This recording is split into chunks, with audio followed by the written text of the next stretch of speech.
जी नमस्कार। मेरा नाम गौतम है। मैं पलनी गांव के रहने वाला हूं, जो राजगीर विधानसभा में आता है। और मैं नीतीश कुमार जिस जिले के हैं उसी जिले के मैं एक निवासी हूं। हम लोग का प्रॉब्लम है कि मैंने 5 साल में, मेरा प्रॉब्लम कोई काम नहीं है मेरे दोस्तों। मेरा प्रॉब्लम यही है कि मैंने 5 साल में दुख हो या सुख हो, मैंने 5 साल में विधायक जी को नहीं देखा। अगर रास्ते से विधायक जी गुजरेंगे तो मैं गाली भी दे सकता हूं, क्योंकि मैं पहचानता, जान ना पहचान गोड़ लगी मेहमान, विधायक जी को मैं पहचानता नहीं हूं।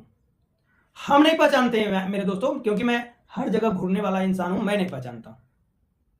मैंने उनका जो नंबर है, फेसबुक पर नंबर है, गूगल पर नंबर है, मैंने उनका सर्च किया। मैं कौशल किशोर जी से बात करने की कोशिश किया कि मैं कौशल किशोर जी से बात करूंगा। और देखिए, छोटे छोटे काम है, बस हल्का काम है। जो रास्ता है मेरे गांव के, कम से कम 200 बेटियां, देखिए घटना घट जाने की बात बवाल होता है उस पर। 200 बेटियां सरकारी स्कूल में पढ़ने जाती है, और वो रास्ता इतना डेंजर है, इतना रास्ता डेंजर है कि आप अपने बच्चे को पढ़ने के लिए नहीं भेजिएगा, नहीं भेजिएगा। इस पर आवाज कोई नहीं उठाता मेरे दोस्तों, क्योंकि सबका मुंह बंद हो जाता है। जब अपने पर चूता है मेरे दोस्तों, तब अपना पैर भी लगाने लगता है। मेरा यही उद्देश्य है मेरे दोस्तों कि कम से कम विधायक जी, आप जीते थे, हम लोग के भलाई के लिए कुछ तो नहीं किए। आपसे ना कोई मुझे संपर्क हुआ, ना संपर्क करने का कोशिश किया।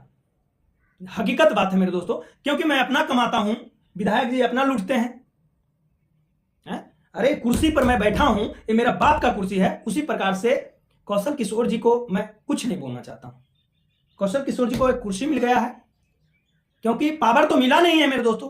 पावर, अगर विधायक का रुतबा कुछ अलग होता है मेरे दोस्तों, जो इनमें दिखने को नहीं मिला हम लोग को। और जनता इतना नादान है, जनता इतना, क्या मैं बताऊं, मूर्ख भी नहीं कर सकता हूं, क्योंकि मेरे सब परिवार हैं इतना। अरे भैया, 500 रुपया आपको मिला, उसका दारू पी गए, उसका मुर्गा खा गए, उससे आपका भलाई हुआ क्या? भलाई हुआ? चलिए मैं मुद्दे पर आता हूं। ये रास्ता इतना डेंजर है, जो सरकारी स्कूल सरबहदी, बैनाथपुर और सरबहदी लिखाता है, सरबहदी लिखाता है। ये रास्ता इतना डेंजर है मेरे दोस्तों कि विधायक जी अपनी बेटी या अपनी बच्चे को या बच्चियां को उस रास्ते से अकेले अगर भेज देंगे तो मैं मानूंगा, और बच्चे उनका और बच्चियां उनको अगर तैयार हो जाएगा जाने के लिए तो मैं मानूंगा। लेकिन इस गरीब की बेटी जो है उस रास्ते से पढ़ने जाती है, अगर उसके साथ अगर कुछ हो गया तो विधायक जी क्या कर लेंगे?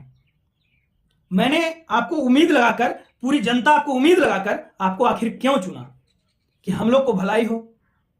उस रास्ते से बेटियां नहीं गुजर सकती है, इतना डेंजर है, दोनों तरफ झाड़ियां हैं। और अगर बारिश हो जाता है मेरे दोस्तों, तो वहां से आने में 1 किलोमीटर पड़ता है, 1 से 1.5 किलोमीटर पड़ता है। वहां से आने में उसको 2 घंटे लगते हैं, 2 घंटे।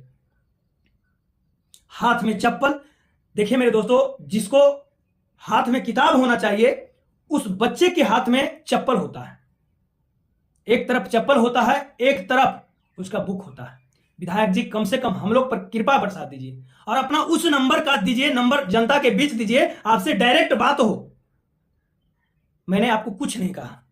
आपने इतने लंबे लिस्ट दिए थे कि आपका शिक्षा सही होगा, आपका ये सही होगा, आपका वो सही होगा, घंटा सही होगा, कुछ नहीं सही हुआ। आखिर इन लोगों को, जनता से मैं यही कहना चाहता हूं, मैं अपनी बहना और मां से यही कहना चाहता हूं कि अगर आपके बच्चे सुरक्षित होंगे, वो 500 रुपया जो लिए थे ना, 500 फीका पड़ जाएगा, आपको फीका पड़ जाएगा। अगर आपके बच्चे का सही शिक्षा हो, अगर आपके बच्चे को सही रास्ता मिले, तो कैसा लगेगा? मैं अपने विधायक को 5 साल में अपनी नजर से नहीं देखा मेरे दोस्तों। हकीकत बात है, दुख की बात यह है, ना सुख में विधायक जी हमारे पास आए, ना दुख में हमारे विधायक जी आए। हमारे एमएलसी हैं रीना यादव, दुख में भी हमारे लोग, हम लोगों के बीच पहुंचते हैं, सुख में भी। कोई भी इंसान, मैं उस आदमी को दात देना चाहता हूं। कुछ लोग ऐसा बोलेंगे कि आपके जात कहां है। भैया, जात कोई नहीं होता है। विधायक का जात नहीं होता है, डॉक्टर का कोई जात नहीं होता, टीचर का कोई जात नहीं है। कुछ ऐसे लोग हैं जिनका जात नहीं पूछा जाता मेरे दोस्तों। कौन जाति के लोग हैं? अगर आप जात पूछ रहे हैं मेरे दोस्तों, अगर आप जात पूछ रहे हैं, तो आपको धोखा जरूर मिलेगा। मैं कुछ अच्छा करने जा रहा हूं, मैं कुछ अच्छा बनाने जा रहा हूं, अपनी जनता के बीच लाने जा रहा हूं, तो मेरी जात से क्या पहचान है मेरे दोस्तों? भगवान का यही कसूर है ना कि मैं जादव कुल में जन्म लिया। अरे भैया, मैं हिंदू हूं, सबसे बड़ी मेरा हिंदू हूं, और मैं हिंदुस्तानी हूं। जात पात कोई मायने नहीं रहता है। चोर चोर का कोई जात नहीं होता है, बेईमान कोई जात नहीं होता है, अपराधी कोई जात नहीं होता है मेरे दोस्तों। कम से कम आप पढ़े लिखे इंसान हैं। हम ऐसा सोचते हैं मेरे दोस्तों, भगवान अगर कर दे, हर एक नागरिक सोचने का, उसका जो मेंटलिटी है, सोचने का उसका क्षमता ज्यादा हो, और ये चीज होगा जब उसके बीच में उसका पढ़ाई लिखाई शिक्षा संस्कार जब मिलेगा। विधायक जी आते तो मैं उनका जात नहीं पूछता, मैं उनसे काम पूछता। जात पूछ कर वोट दिए थे हम लोग, विधायक जी अपने जात से जीत गए चुनाव। मेरे दोस्तों, इस पर अमल करना होगा, सोचना होगा, समझना होगा। बाकी के लिए जय हिंद। विधायक जी अगर ये वीडियो देख रहे होंगे ना, तो आप हमसे संपर्क कर सकते हैं। मैंने बहुत उम्मीद आपसे लगाया था कि आप एक विधायक का बेटा हैं और एक गवर्नर का बेटा है, कुछ हमारे लूटिएगा तो नहीं, इतना हम उम्मीद लगाए थे। क्योंकि जनता को यही लगता है कि अगर गरीब इंसान, अगर कोई युवा विधायक बन जाएगा तो बहुत रुपया कमाएगा। भैया ऐसा नहीं होता है। आप गरीब को साथ दीजिएगा, आप एक युवा को साथ दीजिएगा, वो आपको रहकर गरीबी मिटाने का काम करेगा। बाकी के लिए जय हिंद दोस्तों।